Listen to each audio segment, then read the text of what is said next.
and welcome to another video. This video, I feel inspired to talk about something a little bit esoteric. I want to talk about our energy, and I want to talk about an open energy and a closed energy.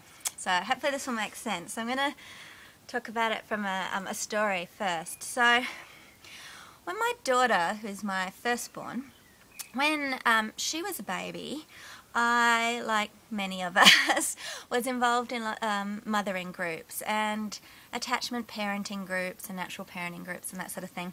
And a group of us at the time, I mean the community was much smaller because we're going back 8 years or so, but at the time a group of us met together a lot and hung out together and spent time. And our children were probably, I don't know, Maddie might have been 6 months, 7 months, something like that.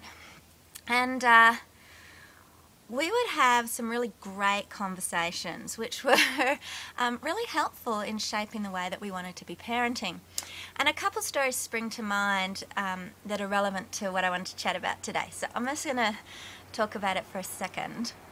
So in one time that I remember, we had a new mother come to be at our group, and she said, "Yeah, I'm interested in attachment parenting, and so what is it?" And we were all so earnest and enthusiastic to tell her about it because we were so passionate about it, and so we started off with all the tenets of attachment parenting. It's like, well, it's extended breastfeeding and it's baby wearing and it's co-sleeping, and we kind of listed all that stuff. And there was one mother there who had this was her second baby, and so she had an elder child who at the time seemed so old to us, and I think she was probably about 5 but at the time she seemed so grown up. And she piped up and she said, No, that's not what attachment parenting is. Attachment parenting is all about the relationship you have with your child. And it was such an awesome comment because it's spot on, okay? It was a real eye-opener for me, and it really helped shape the way I was going to go about doing things from then on. Because when we start reading about attachment parenting or connection parenting and those sorts of philosophies, the reason that we're probably connected to them in the first place, that they resonate for us, is the connection piece. It's about the relationship with your child. And then, as you get passionately involved in it, you start to read and hear what everyone does to do attachment parenting, and you start to just fixate on the checklist, and you can even see it in some of the forums, where people sign off with all their little co-sleeping, breastfeeding, baby wearing, non-vaxxing mama. It's like you got to list them all out. And you can lose track of what these philosophies are really about and what it's really meant to be at the base. And so that was such an amazing story, and we're so blessed that that piece of wisdom came to us when our bubbas were still so little, okay? But it's still easy to get sucked up and to lose track of what it's all about. And it's a journey. It's a journey for everyone. So we continued on, and I remember another story from the same group. And by this time, our girls, a lot of us had girls first, our girls were getting older. They were probably between 1 and 2 maybe, so getting a little bit older. And we started having discussions about, so what is attachment parenting when you finish breastfeeding and when you finish carrying them in the sling? Well, how do you do it then? And I think we'd forgotten, obviously this was a year later, we'd kind of forgotten some of the wisdom that had come out of that early conversation. And we were pondering, well, how do you do attachment parenting now? What is it? And some of us were saying, oh, it's positive discipline. And some of us were saying, oh, it's homeschooling. And the debate continued as to how do you do that after the breastfeeding and the slings are gone. And again, while those things may help to allow you to more easily create connection, that isn't what it's about. It's about your relationship with your child, yeah?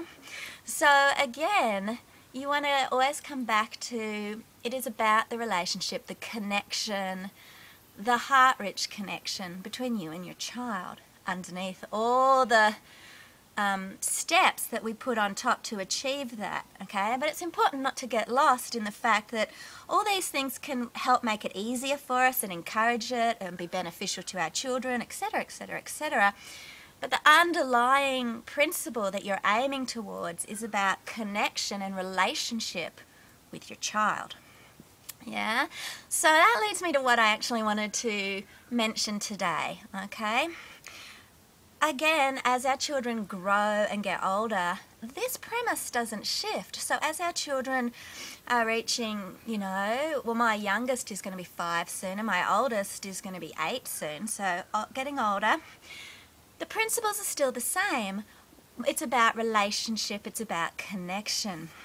And so now I'm going to get a little bit esoteric here, because in the day-to-day running of things, it's often hard to keep track of what that's meant to look like and how that's meant to be, and keeping it all juggling in your head, because there's no mama out there who's perfect, okay? Perfectionism is such a curse for mothers. It puts us in, such a crappy place.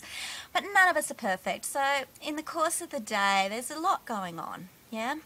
So what I have found is probably one of the best and simplest ways is to come down to the very core principles, the very base foundation. And so I want to talk today about the concepts of an open energy and a closed energy, okay? So if you can always approach your children, if you can come into your children's area with an open energy, okay? If you can open up your energy, I'm trying to think how best to say this. It's really the approach that you're going to take. But if you imagine yourself being open to your child, being embracing, the reason I'm kind of going like this is how it kind of feels, okay? It tends to, for me, it tends to come from the heart, and I kind of, it's that embracing energy. And it's, it feels very open, it feels encouraging, embracing, focused on the positive, the love that you have for your child, assuming good intent. Like, you hear a lot of those things coming up, but if you can just remember open energy, it sort of encompasses all of that, and you can feel it. And the point here that I want to get to too is our children really feel it, okay? Children are very sensitive to our energy, okay, for many reasons, but they're learning and they're absorbing and they're adapting, and they learn on that level too. They also need to understand where we're at and what we're thinking in terms of their survival too, So one of those ways that they do that is they're very good at reading our energy. And an example of this is those days when you're in a bad place, you're just not in a good space.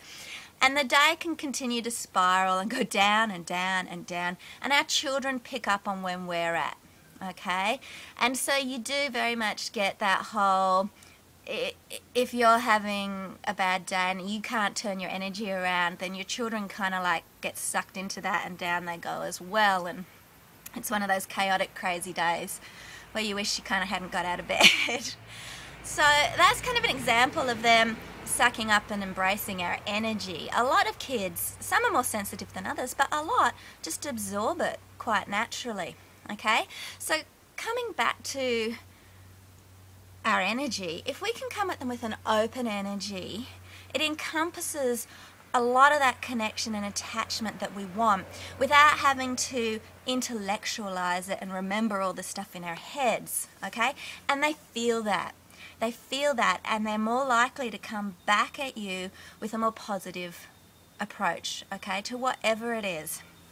So if you see your child coming towards you and you go straight to open energy and really embrace the fact that they're coming to give you a cuddle. Even if you're busy, if you can come from open energy, it shifts the whole dynamic of your relationship and the way you connect, just the way the day flows.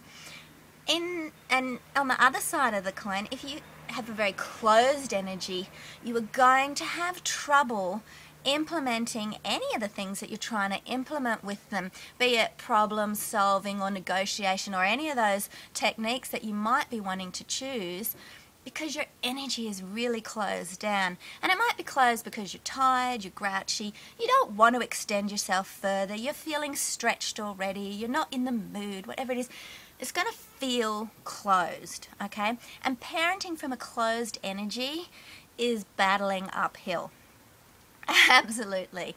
So I encourage you to try it out and see how it goes, and just remember to turn your energy to open energy. Whenever your children, when you're approaching your children or they're approaching you, you want to move forwards together into something, open your energy. The more open your energy is in embracing and encompassing of them, the easier and more connected the whole relationship will be, and the more it will flow. Okay, so I think I'll probably leave it there because I don't want to make this video too long.